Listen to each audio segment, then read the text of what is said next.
نحمدہ ونصلی ونسلم علی رسولہ الکریم اما بعد فاعوذ باللہ من الشیطان الرجیم بسم اللہ الرحمن الرحیم قال اللہ تبارک و تعالی فی کلام المجید والفرقان الحمید وَلَآمُرَنَّهُمْ فَلَيُغَيِّرُنَّ خَلْقَ اللَّهِ۔ قرآن مجید نے شیطان کا یہ قول ذکر فرمایا ہے کہ اس نے کہا کہ میں ضرور مالک تیری اس مخلوق کو حکم کروں گا کہ وہ اللہ تعالیٰ کی تخلیق بدل دیں، جس طرح سے اللہ تعالیٰ نے بنایا ہے اس کو، جس چیز کو رب تعالیٰ نے جس کے لیے بنایا ہے اس کو اس مقصد میں استعمال نہ کریں۔ رب تعالیٰ نے فرمایا وَقَرْنَ فِي بُيُوتِكُنَّ، عورتوں کو حکم کیجئے کہ وہ اپنے گھروں میں ٹھہریں۔ قُل لِأَزْوَاجِكَ وَبَنَاتِكَ وَنِسَاءِ الْمُؤْمِنِينَ يُدْنِينَ عَلَيْهِنَّ مِنْ جَلَابِيبِهِنَّ، اے حبیب عورتوں کو فرما دیجئے کہ وہ اپنے چہروں پر پردے لٹکائیں، لمبی بڑی چادریں لیں، اپنے جسم بدن کو چھپائیں۔ وَلَا تَبَرَّجْنَ تَبَرُّجَ الْجَاهِلِيَّةِ الْأُولَى، اور زمانہ جاہلیت کی طرح سہج دھج اختیار نہ کریں، سادگی اختیار فرمائیں۔ اب اس رب تعالیٰ کے قانون کو، اس رب تعالیٰ کے میزان کو، اس رب تعالیٰ کے حکم کو جب ہم بدلنے کے لیے کھڑے ہو گئے، جب ہم انہیں اس کے خلاف آواز اٹھائی اور اس نظام کو بدلنا چاہا اور اس قانونی الہی کے خلاف ہم نے قدم بڑھائے، تو کیا ہوا؟ اعلیٰ حضرت نے فرمایا بس جو تیرے در سے یار پھرتے ہیں وہ در بدر یوں ہی بے شمار پھرتے ہیں۔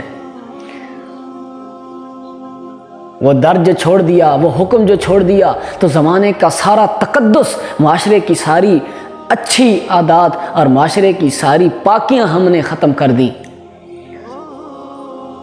کیا ہوا اس نقصان سے؟ کیا ہوا اس میزان کو توڑنے سے؟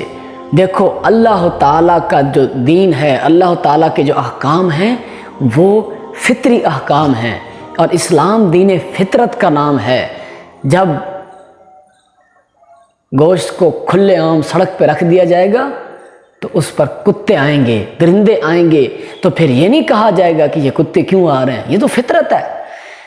جب اس مسلمان کی عورت نیم برہنہ لباس میں بازاروں میں چلے گی تو اس پر انگلیاں اٹھیں گی، اس پر نظریں اٹھیں گی، پھر یہ نہیں کہا جائے گا کہ نظریں کیوں اٹھائی جا رہی ہیں، انگلیاں کیوں اٹھائی جا رہی ہیں۔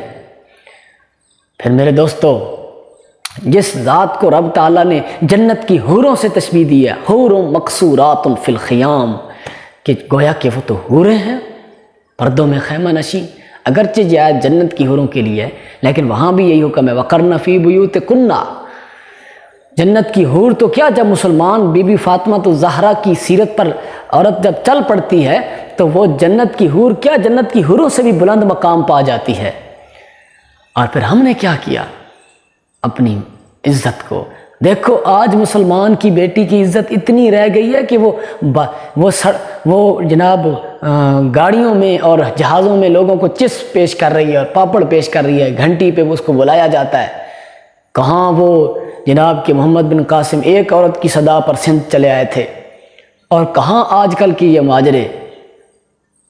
باقی نہ رہی تیری وہ آئینہ ضمیری، اے کشتہ سلطانی و ملائی و پیری، پانی پانی کر گئی مجھ کو کلندر کی یہ بات، تو جھکا جب غیر کے آگے، نہ تن تیرا نہ من تیرا۔ اپنی ملت پر قیاس اقوام مغرب سے نہ کر، خاص ہے ترکیب میں قوم رسول ہاشمی۔ وہ فرمایا نا کہ جس تعلیم کی تاثیر سے زن ہوتی ہے نازن، اس تعلیم کو کہتے ہیں ارباب نظر موت۔ کہ جس تعلیم نے عورت کو عورت ہی نہیں رہنے دیا، عورت کا لغوی معنی ہی ہوتا ہے چھپانے کی چیز، جس تعلیم نے عورت کو عورت ہی نہیں رہنے دیا، ارباب نظر والے لوگ ایسی تعلیم کو موت کہتے ہیں مسلمان کے حق میں۔ پھر دیکھو اس میزان کو توڑنے کی وجہ سے خرابیاں کیا لازم آئی ہیں۔ پھر لوگ کہتے ہیں جی ہمارے بچے پور گروتھ ہیں، پتہ نہیں یہ بریسٹ کینسر کہاں سے پھیل رہا ہے، یہ بیماریاں مسلط ہوں گی۔ اللہ تعالیٰ نے عورت کو بنایا ہے بچوں کی پرورش کرنے کے لیے۔ امام غزالی فرماتے ہیں کہ اگر بچے کی پیدائش کے وقت عورت پر جو تکلیف ہوتی ہے کسی مرد پر آ جائے تو وہ موت مانگ لے رب تعالیٰ سے۔ اللہ تعالیٰ نے اس پر جو بھار اور جو وزن رکھا ہے کیا وہ کم تھا کہ ہم نے کمانے کا وزن بھی اسی پہ ڈال دیا کہ بھئی تو بھی کما، اب تو بھی کما کے لا؟ او میرے بھائی، بس جو تیرے در سے یار پھرتے ہیں وہ در بدر یوں ہی بے شمار پھرتے ہیں۔ علامہ فرماتے ہیں لڑکیاں پڑھ رہی ہیں انگریزی، ڈھونڈ لی قوم نے فلاح کی راہ۔ یہ کوئی اور نہیں کہہ رہا، یہ ہمارے قلندر لاہوری کہہ رہے ہیں، شاعر مشرق کہہ رہے ہیں۔ لڑکیاں پڑھ رہی ہیں انگریزی، ڈھونڈ لی قوم نے فلاح کی راہ، پردہ اٹھنے کی منتظر ہے نگاہ۔ کیا دکھائے گا سین یہ ڈرامہ، پردہ اٹھنے کی منتظر ہے نگاہ۔ پردے اٹھے نا تو لوگوں نے دیکھا ہے۔ آپ کو پتہ ہے 2012 اور 13 کے درمیان اس سال میں تقریباً 17,000 پاکستان میں سے لڑکیاں اور عورتیں، کوئی شادی شدہ کوئی غیر شادی شدہ، گھروں سے فرار ہو گئیں۔ وہ کون تھی؟ ہمارا تو اسلام کہتا ہے کہ حضرت ابوبکر صدیق پڑھانے والے ہوں اور رابعہ بصریہ پڑھنے والی ہوں، کعبہ کی سرزمین ہو، خیر القرون ہو اور کعبہ کے اندر بیٹھ کے رب کا قرآن پڑھنا ہو۔ رب تعالیٰ گوارا نہیں کرتا کہ دو نامحرم آپس میں بیٹھ کے قرآن پڑھیں۔ ہماری شریعت کا تو یہ حکم ہے۔ اسلام فتنوں کے دروازے بند کرتا ہے اور کافر فتنوں کے دروازے کھولنا چاہتا ہے۔ میرے دوستو، اللہ تعالیٰ کے اس پیغام کو سمجھیں۔ اور حضور صلی اللہ علیہ وسلم نے فرمایا کہ وَأَخِّرُهُنَّ مِنْ حَيْثُ أَخَّرَهُنَّ اللَّهُ تعالیٰ، کہ عورتوں کو پیچھے رکھو ہر معاملے میں بھائی۔ عورتوں وَأَخِّرُهُنَّ، جس طرح اللہ تعالیٰ نے انہیں پیچھے رکھا ہے۔ الرِّجَالُ قَوَّامُونَ عَلَى النِّسَاءِ، فرمایا ہم نے مرد کو افسر کیا ہے عورتوں پر۔ الرِّجَالُ قَوَّامُونَ عَلَى النِّسَاء کا یہ معنی ہے، ہم نے مرد کو فوقیت دی ہے۔ اس کا یہ معنی نہیں ہے کہ عورت کے حقوق ہی رون دو۔ وَقَرْنَ فِي بُيُوتِكُنَّ، ان کو گھروں میں ٹھہراؤ، اور جو مرد کے ذمہ کام لگائے گئے وہ اپنے کام نپٹائے۔